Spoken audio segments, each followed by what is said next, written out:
Welcome back to the Dark Reading News Desk here at RSA 2025. Terry Sweeney here with Dark Reading, and joining us now is Steve Ryan, founder and CEO of Trinity Cyber. He's joined by Tom Bossert, president of Trinity. Gentlemen, thanks for joining us on the news desk. Thanks for having us, Terry. Absolutely.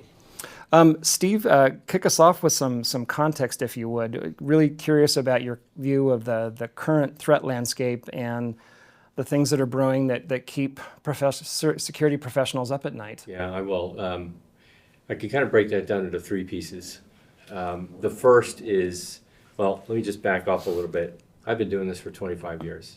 I've been a network security, now cybersecurity operator for 25 years. I can tell you that even with the advances of technology, like even today, with AI sprinkled in every sentence, the way we approach the cyber threat hasn't changed, right? So the technology has just made it, say, faster and maybe more efficient, right? But the entire ecosystem is a detect and then respond ecosystem, right? So alerts are generated based on best guesses.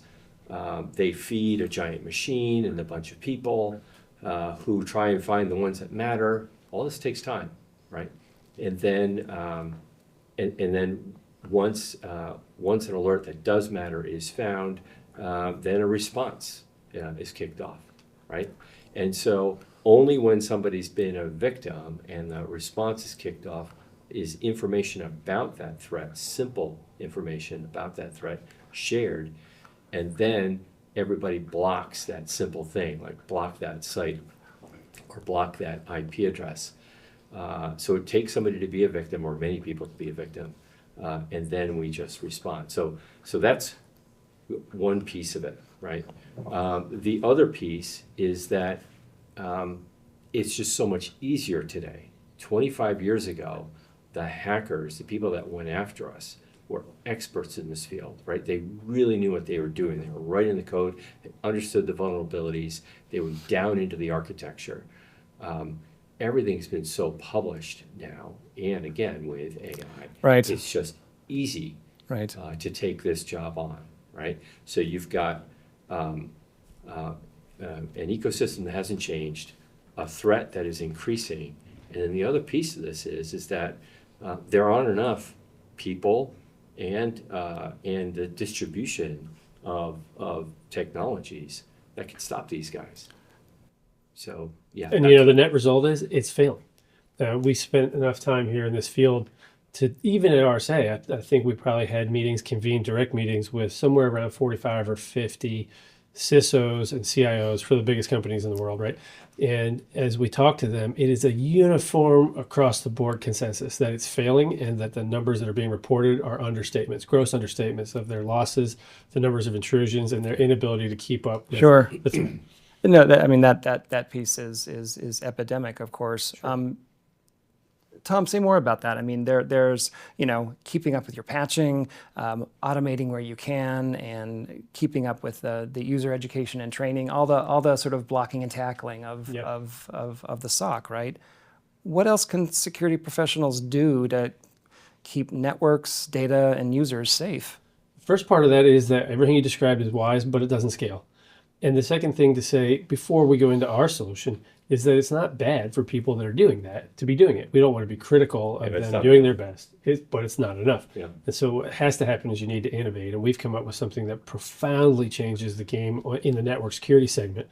And it does so by answering the 3 points that Steve alluded to at the outset. It automates a preventive control instead of a detective control.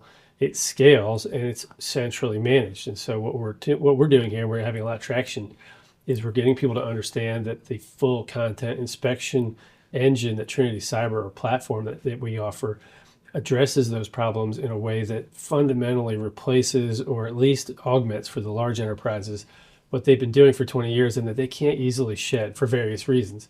And so the outcome here for us is that we've got to change the equation, not just with rhetoric, but with actual results, so that the bad guy, so to speak, not only fails more frequently, but that they start to feel the and I don't want to talk about offensive, it's not that, but they start to feel the operational pressure of failure. It budgets too. Friction and disruption. That's right. Yeah. So for folks who may be new to the concepts of full content inspection, break it down a little bit for us, and also describe, if you will, where it fits sort of in the equation, in the security equation more broadly. It's the content's the key, right? So other systems will look at the data inside packets, perhaps, or the metadata around the packets, or the metadata around a session, and make best guesses. It's all they can do. It's why the false positive rates are so high, and the alerts, the alert noise is massive. What we've done is invented a way to render and examine and interrogate the full content, like all the content of every transaction. In the full session. Not just the headers, not just the metadata. Exactly, the full content. So like even the objects within the content, right? The pictures and the graphs and the equations inside the OLE object, that's inside the Office document, that's inside the zip file, that's inside the web download. Like getting it to that level of fidelity. When you do that, what you can do is you can expose the attacker's methods, their techniques, their tactics, the way they code, the way they obfuscate, where they hide, how they hide, the kinds of things that make them them, and the things that don't change, right? They'll change their IOCs in a nanosecond, but they don't change how they do their thing. So, That's what we sorry to expose. interrupt, but does this occur, say, in a like a DMZ type environment, or This is somewhere in the beautiful cloud, thing. or? This is inline. Okay, This is inline in the internet. okay. Outside your enterprise, in the internet, inline. We've developed this private security plane, like its own private cloud. Traffic runs through us. This entire exposure is performed in less than a millisecond. And the best part is that as the malicious parts are exposed, this technology can edit those malicious pieces of content, either remove them or neutralize them in some manner. So Terry, this is the best threat detection and prevention capability engine ever built on the first private commercial global security plane to ever be commercialized. So best detection prevention capability in a new model of delivery. And so when Steve says it sits in the internet and outside your enterprise, it is logically speaking outside your enterprise. And so it's not just protecting your inside enterprise, it's protecting your edge infrastructure. And if you're reading the news lately, the edge infrastructure has become the threat vector of Sure. APT concern.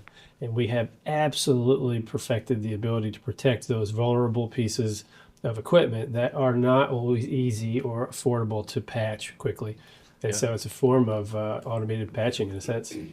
I'm sure you get this question or response from prospective customers all the time, but don't they come back with, well, I've got firewalls and I've got filters and I've got extended detection and response and those sorts of things. You know, it's funny. There's a glib answer to that. You can say, "How's that working out for you?" Well, you know, I was just going to say those things that. that I have It to was say, on yeah. right on my tongue. I thought, no, I probably shouldn't. But you know, because it's so obvious of a comeback, we don't actually find that. You know, there's not a lot of resistance to the concept that network security as we know it is not adequate to the task. And that ranges, as I said earlier, from the largest enterprises to the smallest mom and pop. And you know, so there's an appetite for something different. What I think is neat about it is not this kind of training or re-educating a market. What I think is neat about it is it's a bucking of the trend. If you look at, with all due respect to our competitors, what they're all doing is they're moving closer. They're taking the boundary closer to the end user. And they're sacrificing security in an already poor security performing environment or network segment. Yeah. And that's okay. I understand why they're doing it. They're trying to make it more available and easier to point click. But you make it easier, point click, you get a bigger market share of those you haven't quite sold to yet. That's fine, but that's not stopping the bad guy.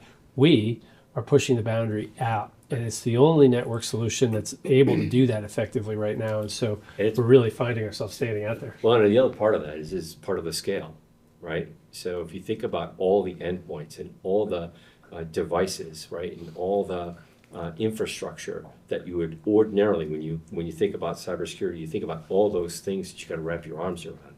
It's an impossible task, right?